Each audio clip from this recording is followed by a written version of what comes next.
أعوذ بالله من الشيطان الرجيم. بسم الله الرحمن الرحيم.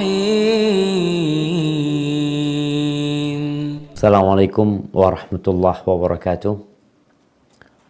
الحمد لله الذي وفقنا لطاعته. Segala puji bagi Allah Azza wa Jal yang membimbing kita untuk taat dan patuh kepadanya. Kita tahu kalau bukan karena karunia Allah, ma zaka minkum min ahadin abada. Tidak ada satupun orang baik. Tidak ada satupun di antara kita, di antara seluruh manusia yang menjadi baik, menjadi orang yang soleh.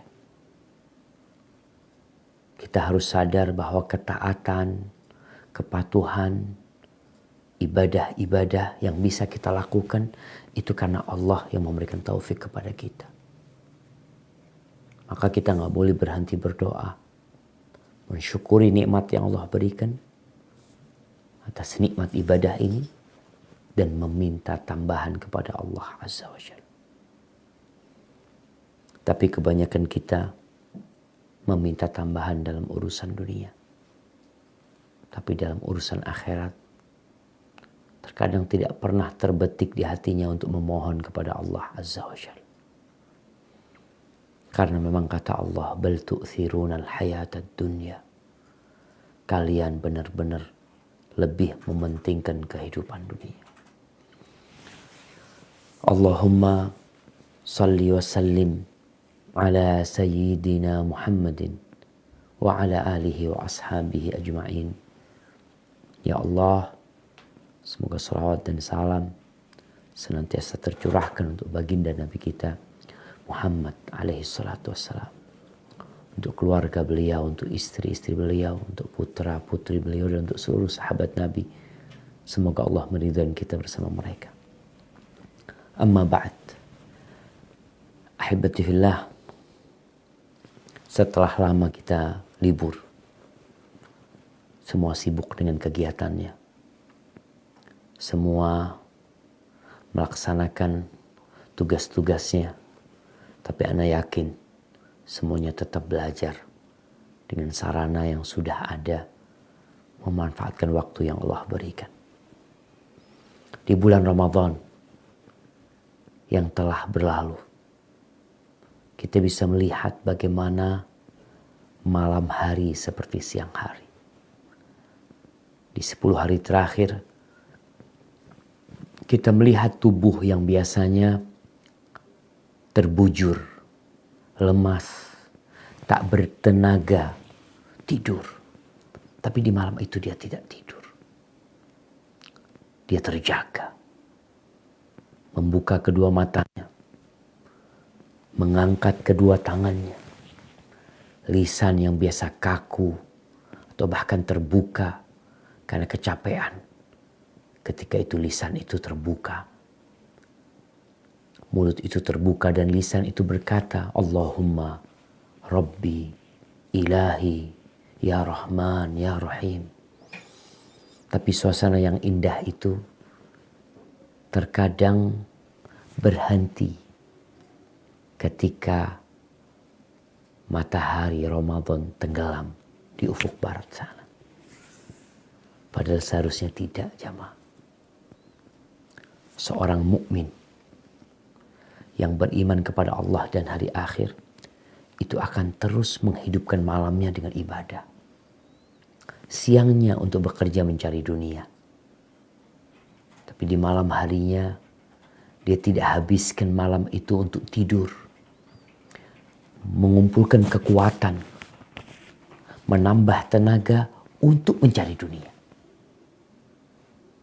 Tidak. Kalau kita melihat Allah Azza wa Jalla bagaimana memuliakan malam hari, khususnya sepertiga malam akhir, tatkala manusia terlelap dalam tidurnya, nyenyak dalam istirahatnya. Allah Azza wa Jalla menyebutkan tentang hamba-hamba yang soleh. Coba kita buka di surah As-Sajdah ayat 16 dan 17. Silakan dibaca.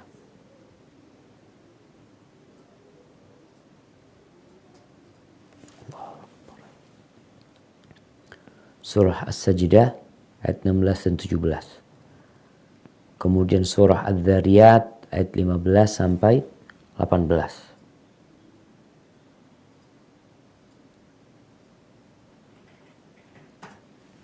نعم تفضلي.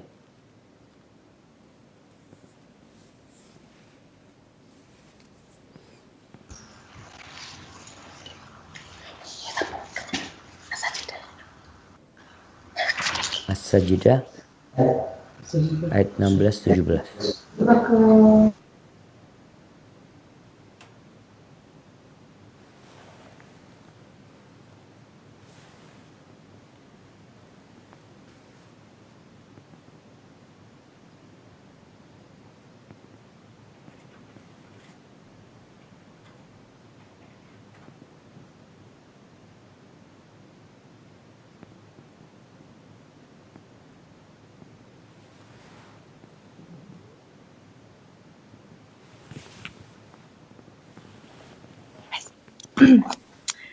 أعوذ بالله من الشيطان الرجيم تتجافى جنوبهم عن المضاجع يدعون ربهم خوفا وطمعا ومما رزقناهم ينفقون فلا تعلم نفس ما أخفي لهم من قرة أعين جزاء بما كانوا يعملون.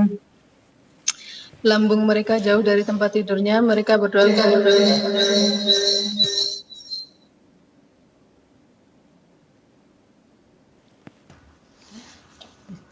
Lambung mereka jauh dari tempat tidurnya, mereka berdoa kepada Tuhannya dengan rasa takut dan penuh harap, dan mereka menginfakkan sebagian dari rizki yang kami berikan kepada mereka. Maka tidak seorang pun mengetahui apa yang disembunyikan untuk mereka, yaitu bermacam-macam nikmat yang menyenangkan hati sebagai balasan terhadap apa yang mereka kerjakan. Subhanallah. Kita lihat nih penghuni surga.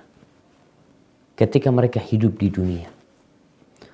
Di malam hari, lambung mereka jauh dari tempat tidur mereka. Mereka tidak menghabiskan malam untuk istirahat. Tapi ada waktu-waktu tertentu yang mereka meninggalkan ranjangnya, meninggalkan tempat tidurnya. Ngapain? Yad'una rabbahum. Mereka berharap berdoa kepada Allah Azza wa Jalla. Khaufan wa tama'a. Mohon kepada Allah dengan pengharapan dan rasa takut. Anak kadangkala melakukan safar. Naik pesawat jam 5, 15 menit. Apa yang harus Anda lakukan? Seorang musafir yang tahu dia jam 5, 15 menit pesawat itu akan take off. Dia akan bangun jam 3. Dia akan memprediksi semua waktu untuk perjalanan. Dia akan mengatakan, perjalanan dari rumahku ke airport setengah jam. Kemudian aku harus check in. Kemudian nanti menanti di ruang tunggu. Dia akan lakukan itu. Dan Anda melihat dengan mata kepala Anda sendiri. Airport itu ramai. Penuh dengan manusia. Kadang-kala Anda naik kereta, Anda melihat stasiun kereta itu ramai dengan manusia. Di jam-jam yang seharusnya mereka tidur. Bukan seharusnya mereka tidur. Orang-orang masih tidur. Tapi mereka bangun. Mereka bergegas. Mereka takut ketinggalan kereta. Mereka berharap bisa datang tepat waktu. Dan kemudian mereka bisa naik kereta. Kemudian sampai kepada tujuan. Kita pun seperti itu jamaah dalam kehidupan dunia. Kereta itu akan berjalan. Kita harus bangun di awal waktu. Kita harus mempersiapkan diri. Yang dilakukan oleh orang-orang soleh itu bangun di malam hari. Meninggalkan ranjangnya. Meninggalkan keenakan mereka. Tidur bisa kapan saja kita tidur. Tapi untuk sholat malam, memang berat melakukan hal itu. Tapi Allah sebutkan pahala yang menanti. Kenapa kalau kita lihat orang dikasih tugas oleh perusahaannya, oleh tempat kerja dia, tugas perjalanan keluar kota, berangkat dia jam 3. Kenapa antum mau? Itu waktunya tidur. Kenapa antum tidak tolak? Ada rasa takut dan rasa harap. Itu yang harus selalu hadir pada diri kita. Apa sih yang kita harapkan dari kehidupan ini? Apa yang kita takutkan? Makanya kenapa Allah Azza wa Jal dalam Al-Quran Karim senantiasa menggabungkan surga dan neraka dalam penjelasan dan pengarahan kepada umat. Agar mereka berharap surga dan takut dari api neraka. Kemudian Allah sebutkan sifat yang ketiga, yaitu wa mimma razaqnahum yunfiqun. Itu orang selain bangun di malam hari, kemudian beribadah, mereka itu peduli sama orang lain. Nggak pelit. Jadi kalau ada orang suka bangun malam kemudian pelit, kok bisa? Kok bisa engkau bakhil? Apa yang kau cari? Kalau cari surga, bukti orang mencari surga itu sedekah. Wa mimma razaqnahum yunfiqun. Baik. Sekarang dibaca. Surat Adz-Dzariyat ayat 15 sampai 19. A'udzu billahi minasyaitonir rajim. Innal muttaqina fi jannatin wa 'uyun. Akhirina ma atahum rabbuhum. Innahum kanu qabla dhalika muhsinin. Kanu qalilan minal laili ma yahja'un. Wa bil ashari hum yastaghfirun. Wa fi amwalihim haqqun lis-sa'ili wal mahrum. Sesungguhnya orang-orang yang bertakwa berada di dalam taman-taman surga dan mata air. Mereka mengambil apa yang diberikan Tuhan kepada mereka. Sesungguhnya mereka sebelum itu di dunia adalah orang-orang yang berbuat baik. Mereka sedikit sekali tidur pada malam hari, dan pada akhir malam mereka memohon ampunan kepada Allah. Dan pada harta benda mereka ada hak untuk orang miskin yang meminta dan orang miskin yang tidak meminta. Kita lihat nih, Allah sebutkan mereka dulu yang di surga ini, ketika hidup di dunia, muhsinin, orang-orang yang suka berbuat kebajikan. Apa kebaikan mereka? Apa kebajikan yang mereka lakukan sehingga mereka berhak mendapatkan apa saja di dalam surga Allah Azza wa Jalla? Allah sebutkan sifat mereka, kanu qalilan minal laili ma yahjaun. Mereka orang kalau malam itu sedikit tidur. Qalilan. Terus kalau mereka begadang tidak tidur, mereka sholat. Wabil ashari hum yastaghfirun. Dan di akhir malam, mereka tidurnya udah sedikit. Di akhir malam, apa yang mereka lakukan? Mereka beristighfar, mohon ampun sama Allah Azza wa Jalla. Sebanyak apapun amal ibadah kita, sebesar apapun sedekah kita, seulet apapun bacaan kita untuk Al-Quran Karim, tetap kita makhluk yang penuh dengan kekurangan. Kita banyak melakukan kesalahan. Itu sudah melekat di diri kita. Kullu bani Adam khata'. Semua manusia itu melakukan kesalahan. Wabil ashari hum yastaghfirun. Maka di akhir malam, di waktu sahur, tatkala orang-orang tidur, nih manusia, setelah dia sholat, setelah dia berdoa, dia minta ampun sama Allah Azza wa Jal. Karena dia tidak bisa beribadah dengan sempurna.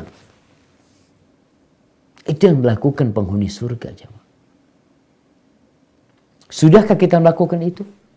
Sehingga paling tidak ada kriteria kita, ya calon penghuni surga. Orang kan udah kelihatan, oh insya Allah ya mudah-mudahan ya Allah, aku bisa masuk surga ya Allah. Aku sudah berusaha untuk tidurnya sedikit. Aku berusaha di waktu sahur untuk beristighfar, mohon ampun sama Allah Azza wa Jalla. Wa fi amwalihim haqqul lis-sa'ili wal mahrum. Sama dengan ayat yang di As-Sajdah. Orang ini beribadah, berdoa di malam hari, tapi dia suka sedekah juga. Itu sebagai bukti kalau dia memang bukan hambanya dunia. Dia bekerja cari dunia, tapi untuk mendapatkan akhirat. Maka seringkali ana sampaikan, dulu ana berpikir, orang yang sukses dalam urusan dunia, itu akan lebih mudah untuk menggapai akhiratnya. Karena dia udah gak terlalu usah capek-capek lagi cari dunia. Dia tinggal duduk. Kalau bicara ngantor, itu karyawannya berangkat dari rumah mungkin jam 6 pagi sampai kantor jam 7. Pulang mungkin dia sampai jam 7 malam di rumahnya. Artinya dia lelah. Bos perusahaan, dia datang kapan dia mau. Dia datang jam 10. Dia lihat semuanya selesai. Tanda tangan. Mungkin dia ada rapat. Dia bisa istirahat. Mencari akhirat. Tapi terkadang ambisi dunia membuat dia dalam waktu luang yang Allah berikan berburu dunia lagi. Allahumma arhamna ya Allah. Semoga Allah merahmatin kita. Jamaah rahimakumullah. Allah Azza wa Jal memerintahkan kita untuk bangun di malam hari. Allah perintahkan nabinya. Coba dibaca surat Al-Muzammil. Ayat 1 sampai ayat 6.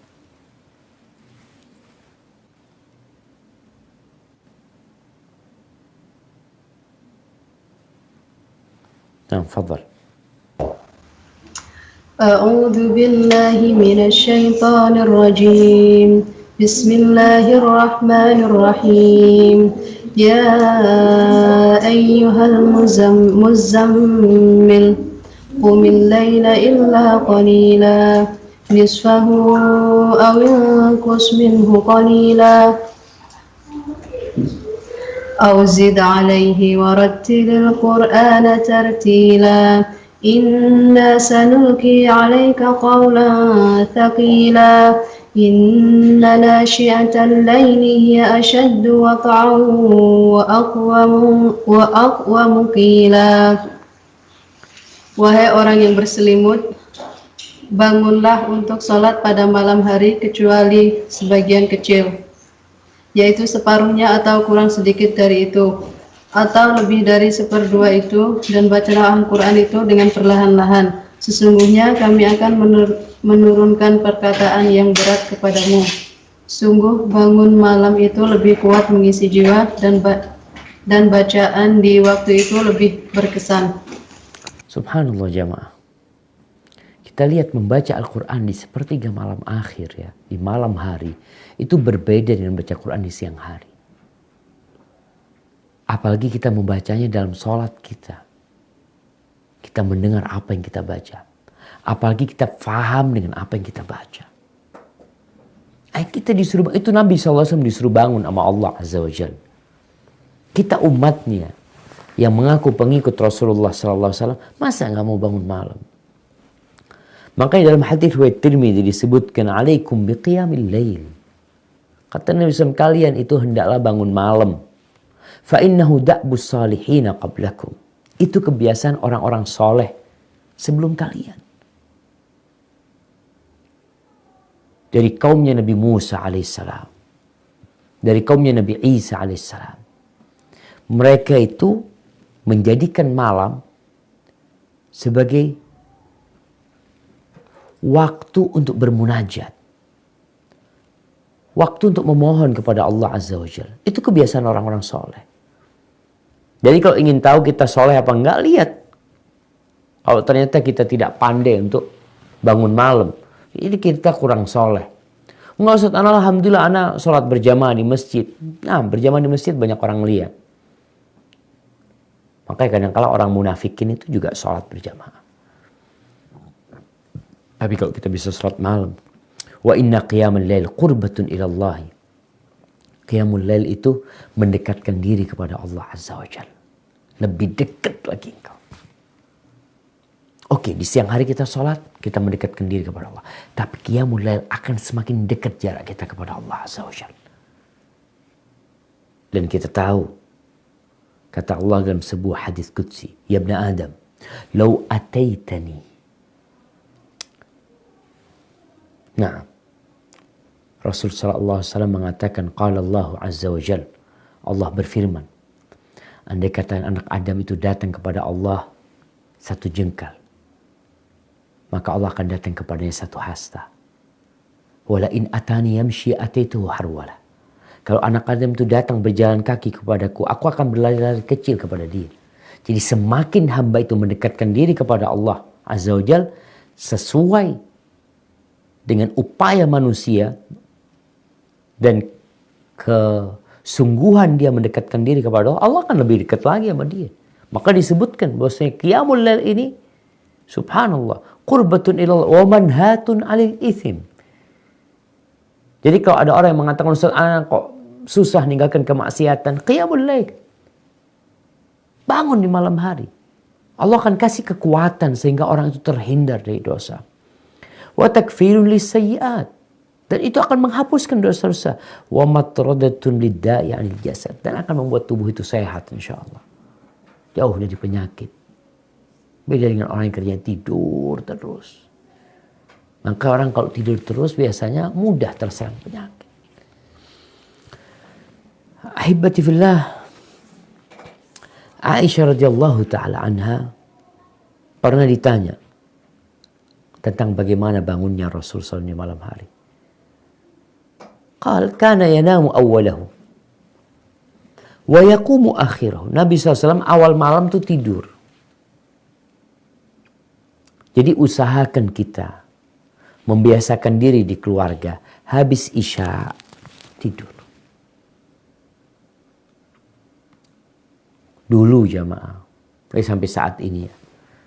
Kadangkala kita bisa ngontrol diri kita dan ada yang tidak bisa ngontrol diri kita. Nafsu kita nggak terkontrol. Dulu ketika nggak ada listrik, nggak ada lampu, kecuali lampu minyak, tidak ada televisi, tidak ada handphone, tidak ada gadget yang lainnya. Subhanallah. Itu orang habis isya yang ada tidur. Bahkan di beberapa daerah habis maghrib itu sepi. Subhanallah. Kapan kita mulai mendengar keramaian itu? Sepertiga malam akhir. Mulai hidup lagi dunia ini. Karena mereka tahu mana waktu yang seharusnya kita gunakan untuk beraktivitas dan mana waktu yang seharusnya kita gunakan untuk istirahat. Habis isya waktunya istirahat. Usahakan habisnya nggak ada lagi acara nongkrong di warung, ya wisata kuliner ke sana kemari, baru sampai rumah jam 11 malam, jam 12 malam. Akhirnya gimana mau bangun malam? Berat buat dia. Subuh aja berat mau bangun. Maka Rasul sallallahu alaihi wasallam kata Aisyah, kana yanamu awwalahu, awal malam tidur beliau. Akhir malam bangun. Thumma yarji ila firashihi. Kemudian beliau istirahat sebelum subuh sedikit. Fa idza adzana al-muadzin wathaba fa in kana bi haja ightasal wa illa tawadda wa kharaj. Nabi SAW kalau azan langsung beliau bangun. Kalau beliau mungkin ada hajat sebelumnya, maka beliau mandi. Kalau enggak beliau wudhu dan sholat. Jadi semangat. Dikatakan wasa, beliau loncat kalau dengar azan. Loncat. Kita kalau dengar azan, ya pura-pura jawab azan di atas tempat tidur. Tahu-tahu sholat sudah selesai, kita masih jawab azannya. Ketiduran. Makanya Nabi SAW, "Idza adzana al-muadzin wazab." Loncat. Karena kalau kita tetap ya nunggu sebentar ya ini itu, akhirnya ketiduran lagi. Tahu-tahu sudah qomat ya, tahu-tahu sudah assalamualaikum. Aisyah radhiyallahu ta'ala anha qalat, Faqadtu Rasulullah sallallahu alaihi wasallam dzata lailatin. Pernah suatu hari aku kehilangan Nabi Muhammad SAW. Kehilangan Rasulullah sallallahu alaihi wasallam. Fadhanantu annahu dhahaba ila ba'di nisa'i. Ya karena waktu itu nggak ada penerangan, nggak ada lampu. Aisyah mengira Nabi SAW sedang pergi menjumpai salah satu istrinya. Fatahassastuhu. Maka dicari sama Aisyah, diraba-raba. Gelap, rumahnya nggak besar, kecil. Diraba-raba, fa'idha huwa rakiun aw sajid. Tahu-tahu dia pegang kaki Nabi SAW dalam posisi Nabi sedang ruku atau sujud. Dalam sujudnya beliau mengatakan, Subhanakallahumma bihamdika la ilaha illa anta. Beliau sedang berdoa. Faqalat bi abi anta wa ummi inni la fi sya'nin wa innaka la fi akhar. Dia mengatakan, ya Allah, sebagai penebusmu Aba dan ibuku, aku itu mikirin sesuatu yang lain tentang engkau, dan ternyata engkau berada di acara yang lainnya. Dikirain berangkat ke tempat istri yang lainnya, ternyata sedang beribadah kepada Allah Azza wa Jalla. Maka jamaah rahimakumullah, kita perlu menghidupkan malam kita. Kalau kemarin Ramadan ada yang sholatnya di awal malam, sholat tarawih, alhamdulillah. Bisa terus, lanjutkan. Kalau bisa lebih baik, diakhirkan sholatnya sepertiga malam akhir. Karena itu waktu yang lebih utama. Di mana dalam hadis riwayat Bukhari dan Muslim, Rasulullah sallallahu alaihi wasallam mengatakan, yanzilu Rabbuna tabaraka wa ta'ala kulla lailatin ila sama'id dunya. Ila sama'id dunya. Setiap malam Rabb kita itu turun ketika sepertiga malam akhir ke langit dunia. Allah mendekat. Bagaimana? Kita tidak bicara bagaimana. Allah tidak menyerupai makhluknya. Dan Nabi SAW mengatakan Allah turun. Haitsu yabqa thuluthul lail akhir. Ketika tersisa sepertiga malam yang terakhir. Allah turun. Dan hamba sama Allah ini yang ada naik atau turun. Amalan kita naik, rahmat Allah turun sama kita. Dan Allah pun disebutkan dalam hadis ini, Allah turun. Dan Allah tidak menyerupai makhluknya. Fayaqul, lalu Allah berkata, ingat Allah yang turun dan Allah berkata, Man yad'uni fa astajib lahu. Siapa yang mau berdoa kepadaku, kemudian aku akan kabulkan, aku akan ijabah doanya. Wa man yas'aluni fa'utiyahu. Siapa yang mau meminta kepadaku, aku akan kasih. Man yastaghfiruni fa'aghfir lahu. Siapa yang mau beristighfar, mohon ampun sama aku akan ampuni dia. Jadi ada 3 yang dikatakan. Yang berdoa, yang meminta, yang beristighfar. Apa perbedaannya antara yang berdoa, meminta, dan istighfar? Disebutkan oleh para ulama bahwasanya yang kita pinta itu bisa jadi adalah ingin mendapatkan manfaat dan menolak mudarat. Kemudian yang kedua, permintaan itu bisa jadi urusan dunia atau urusan agama. Ketika kita mengatakan, ketika Rasul sallallahu alaihi wasallam mengatakan, Allah mengatakan siapa yang beristighfar, maka aku akan kasih.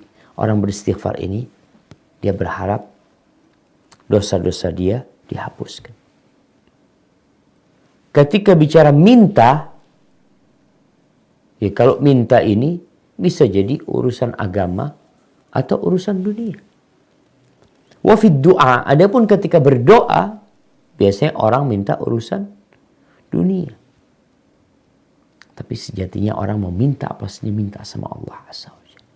Artinya Allah menekankan apapun hajatmu, apapun keperluanmu, apapun masalahmu, Allah Azza wa Jalla akan mendengarkan doamu dan mengabulkanmu. Karena itu waktu terdekat Allah dengan hambanya sepertiga malam akhir.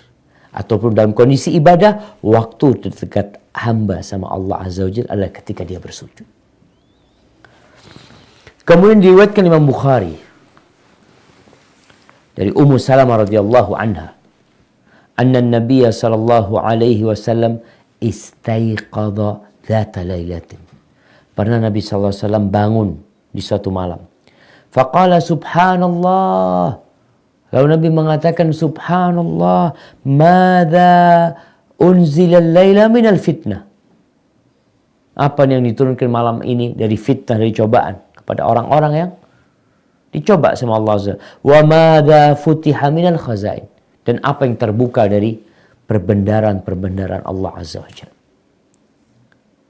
Lalu Nabi mengatakan, man yuqidu sawahibal hujurat. Nabi mengatakan, siapa yang membangunkan pemilik kamar-kamar itu? Siapa yang membangunkan istri-istri?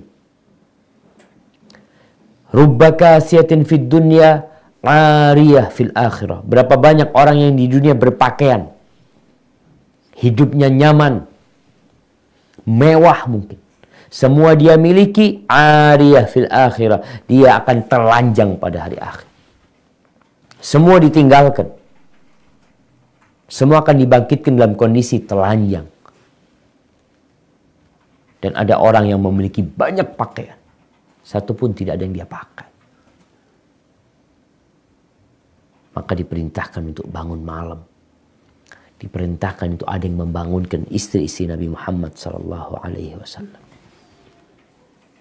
Dan Imam Tirmidzi meriwayatkan serta Imam Nasa'i dari Amr bin Abasa radhiyallahu anhu bahwa Nabi SAW mengatakan, aqrab ma yakunu rabbu minal abdi fi jawfil lail akhir. Tempat terdekat hamba dengan Rabbnya itu di sepertiga, di pertengahan malam terakhir. Fa in istata'ta an takuna mimman yadhkurullah ta'ala fil tilka as-sa'a fakun. Kalau bisa engkau menjadi orang yang mengingat Allah, yang berzikir di waktu itu, jadilah engkau. Ahibati fillah, bagaimana kondisi Rasul sallallahu alaihi wasallam di sepertiga malam akhir? Diriwayatkan bahwasanya datang beberapa sahabat kepada Nabi sallallahu alaihi wasallam. Kepada istri Nabi. Mereka datang ke rumah Aisyah radhiyallahu taala anha. Ini ceritanya Atha bin Abi Rabah. Faqalat man haula, siapa yang datang? Karena mereka ketika berbicara dengan istri Nabi SAW pakai tirai, pakai hijab. Tanya siapa yang datang? Lalu kita kan Abdullah bin Umar, ada Ubaid bin Umar. Faqalat marhaban bika ya Ubaid bin Umar, malaka la tazuruna. Kemudian Aisyah mengatakan, marhaban, selamat datang nih Ubaid bin Umar. Kenapa engkau jarang ziarah? Faqala Ubaid, zur ghibban tazdad hubban. Katanya suruh ziarah jarang-jarang supaya tambah cinta. Faqala Ibnu Umar, da'una min hadha. Lalu Ibnu Umar mengatakan, kalau boleh kita udahlah, nggak usah ngomong urusan ini. Kita ingin sesuatu dari anti. Hadithina bi'ajabi ma ra'aiti min Rasulillah SAW. Tolong kita dikasih cerita nih tentang sesuatu yang paling menakjubkan yang anti lihat dari Rasulullah SAW. Apa sih yang menakjubkan? Kalau bicara suami istri ya, biasanya mereka akan bicara hal-hal romantis, hal-hal yang indah ya, bulan madu dia, jalan-jalan, kasih hadiah ini itu. Aisyah radhiyallahu ta'ala minta untuk menceritakan sesuatu yang paling menakjubkan yang dilihat dari kehidupan Nabi SAW. Faqalat kullu amrihi ajib. Nabi SAW itu semua urusannya ajib. Semua urusannya menakjubkan. Jadi buat orang-orang yang mengidolakan pemain bola, yang mengidolakan artis atau mengidolakan siapapun yang bukan orang-orang soleh, sejatinya yang ajib itu dari mereka yang hanya difoto, yang hanya direkam oleh kamera. Sisanya kadangkala menjijikkan dari kehidupan mereka. Tapi mereka tutupin. Aisyah radhiyallahu taala anha yang hidup serumah dengan Nabi alaihi salatu wasallam mengatakan kullu amrihi ajib. Semuanya menakjubkan. Tapi ada kejadian yang buat Aisyah sangat menakjubkan. Suatu malam Nabi SAW mendatangi aku. Kemudian beliau tidur di ranjangku. Ya, sampai hatta alsaqa jildahu bijildi. Sampai kulitnya menempel dengan kulit Aisyah radhiyallahu taala. Faqala, lalu tiba-tiba Nabi mengatakan, "Ata'dhaninani li an ata'abbad li Rabbi." Dalam riwayat lain, "Dharini ya Aisyah ata'abbad li Rabbi." Aisyah, aku minta izin nih. Kalau engkau izinkan, aku mau beribadah malam ini buat Rabbku. Nabi tahu itu haknya Aisyah untuk bermalam sama dia. Maka Nabi minta izin mau ibadah buat Rabbku. Faqultu wallahi inni la uhibbu qurbak. Aisyah mengatakan, demi Allah aku itu cinta banget untuk dekat sama kau. Berada di sampingmu ini satu hal yang indah buat aku dan aku suka banget. Wala uhibbu hawak. Tapi aku juga lebih cinta apa yang kau cintai. Faqama ila qirbatin. Lalu Nabi SAW ambil wudu. Ambil air, ambil wudu. Kemudian beliau sholat. Beliau nangis dalam sholatnya. Wa huwa qa'imun hatta balagatid dumu' hijrahu. Air matanya ketika berdiri itu sampai membasahi pangkuan Nabi SAW. Kemudian ketika Nabi duduk ya, Nabi menangis sampai membasahi jenggotnya, sampai membasahi tanah yang di depannya. Lalu datang Bilal untuk menyampaikan azan subuh. Dilihat Nabi SAW sedang menangis. Nabi menangis. Nabi SAW. Antum kapan menangis? Sepertiga malam akhir. Kita hampir gak pernah menangis. Kecuali tangisan kesedihan atas kehilangan dunia. Tinggal mati anak. Tinggal mati orang tua. Tinggal mati orang-orang yang baik sama kita. Kena musibah. Mobilnya hilang. Motornya dicuri. Nangis. Tapi kapan kita menangis seperti nangisnya Rasul SAW? Thumma atahu Bilal. Bilal datang. Ketika melihat Nabi SAW menangis, qala lima tabki ya Rasulullah. Kenapa engkau menangis ya Rasulullah SAW? Wa qad ghufira laka ma taqaddama min dzambika wa ma ta'akhkhar. Selesai urusanmu. Dosamu yang masa lalu dan akan datang udah selesai. Terus kenapa menangis? Qala ya Bilal, afala akunu abdan syakura. Apa enggak pantas aku menjadi hamba yang bersyukur kepada Allah Azza wa Jalla? Wa malila abki. Gimana aku enggak nangis? Telah diturunkan kepadaku malam ini firman Allah, inna fi khalqis samawati wal ard la ayatin li ulil albab alladzina yadhkuruna Allah qiyaman wa qu'udan wa ala junubihim wa yatafakkaruna fi khalqis samawati wal ard rabbana ma khalaqta hadza batilan subhanaka faqina adzaban nar. Kemudian Nabi mengatakan wailun, nih surat Ali Imran ayat 190 191. Nabi mengatakan celaka buat orang yang membacanya kemudian dia tidak bertafakur, tidak mentadabburinya. Celaka tuh orangnya.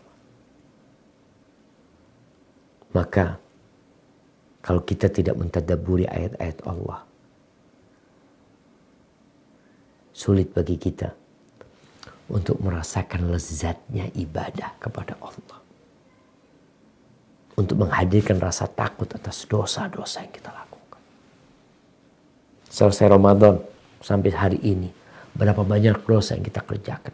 Berapa banyak ketaatan yang kita tinggalkan.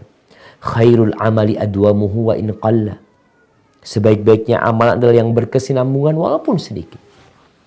Coba kita lihat bagaimana kondisi as-salafus saleh di malam hari mereka. Apa yang mereka kerjakan? Wallahi jemaah, benar-benar handphone ini menyita waktu kita. Imam Ahmad menceritakan tentang Umar bin Khattab radhiyallahu taala anhu. Qala haddatsana Musa, qala haddatsana Hazm, qala sami'tu al-Hasan bin Abi al-Hasan yaqul tazawwaja Uthman bin Abi al-As imra'atan min nisa'i Umar bin Khattab. Uthman bin Abi al-As menikahi salah satu istrinya Umar bin Khattab radhiyallahu ta'ala setelah meninggalnya Umar bin Khattab. Katanya Uthman, wallahi ma nakahtuha raghbatan fi malin wala waladin. Aku itu menikahin istrinya Umar ini bukan karena aku ingin anak atau aku ingin harta, enggak. Terus kenapa dia menikah? Kata dia, walakinni ahbabtu an tukhbirani an laili Umar. Aku cuma ingin tahu dari istrinya Umar itu gimana sih malam harinya Umar bin Khattab radhiyallahu anhu. Karena kita tahu orang yang paling kenal dengan lelaki itu adalah istrinya. Masyarakat Madinah, para sahabat Nabi, para tabi'in tahu bagaimana tegasnya Umar bin Khattab radhiyallahu taala anhu. Bagaimana dia menegakkan kebenaran di siang hari. Itu terlihat oleh mata para sahabat dan para tabi'in. Ketika Umar naik mimbar, ketika Umar berpidato, ketika Umar duduk, ketika Umar berjalan di pasar, ketika dia sidak ke tempat-tempat di kota Madinah, mereka tahu. Tapi ini Uthman bin Abi al-As menikahi istrinya Umar karena ingin tahu gimana malam harinya Umar bin Khattab radhiyallahu anhu. Fasa'altuha, kaifa kana salatu Umar bil lail? Gimana sih salatnya Umar di malam hari? Qalat kana yusalli salat al-isya. Umar itu biasanya salat isya berjamaah. Thumma ya'muruna an nadha 'inda ra'sina tawran fihi ma. Lalu Umar nyuruh kita istirahat, tidur, dan menyuruh kita meletakkan tempatnya air di kepalanya Umar bin Khattab radhiyallahu anhu. Ya, kalau sekarang mungkin timba kecil ya. Fayata'aru minal lail. Kadangkala Umar terjaga di malam hari. Lalu dia meletakkan tangannya di dalam wadah air itu. Kemudian dia basuh wajahnya, dia basuh tangannya. Thumma yadhkurullah. Kemudian dia berzikir kepada Allah. Dalam kondisi dia rebahan di atas tempat, di atas kasurnya mungkin ya. Kenapa dia basahi tangan dan wajahnya? Supaya segar. Sehingga ketika berzikir pun sadar. Thumma yukhfi, thumma yata'ar. Kemudian dia ngantuk, ya tertidur sedikit. Kemudian bangun lagi. Hatta ta'tiyas sa'allati yaqumu fiha. Sampai datang waktunya Umar bangun malam. Itu sepertiga malam akhir. Artinya malam harinya Umar itu zikrullah. Dia persiapkan diri untuk bangun. Karena ada orang yang bangun malam hari, bangun ngapain? Minum. Bangun ngapain? Buka handphonenya. Setelah itu tidur lagi. Aina zikrullah? Mana zikir? Baca la ilaha illallah wahdahu la syarika lah, lahul mulku wa lahul hamdu wa huwa ala kulli syai'in. Atau zikir-zikir yang lainnya. Ini disebutkan oleh Imam Ahmad dalam kitab Zuhudnya. Kemudian Al-Imam Adz-Dzahabi dalam kitab Siyar A'lamin Nubala mengatakan tentang Safwan bin Sulaim, salah seorang dari kalangan salafus saleh yang ahli ibadah. Kana Safwan bin Sulaim yusalli ala as-sathi fil lailatil barida li alla yaji'ahu an-naum. Sufyan bin Sulaim ini kalau sholat di musim dingin, itu sholatnya nggak dalam rumah. Kalau dalam rumah takut hangat ketiduran. Dia sholatnya di atas loteng rumah. Sholat biar dia gak ketiduran. Artinya manusiawi sekali orang itu malas. Kalau dingin dia ingin berselimut, hangat ingin tidur. Ingin duduk, dia minum teh atau apa, istirahat.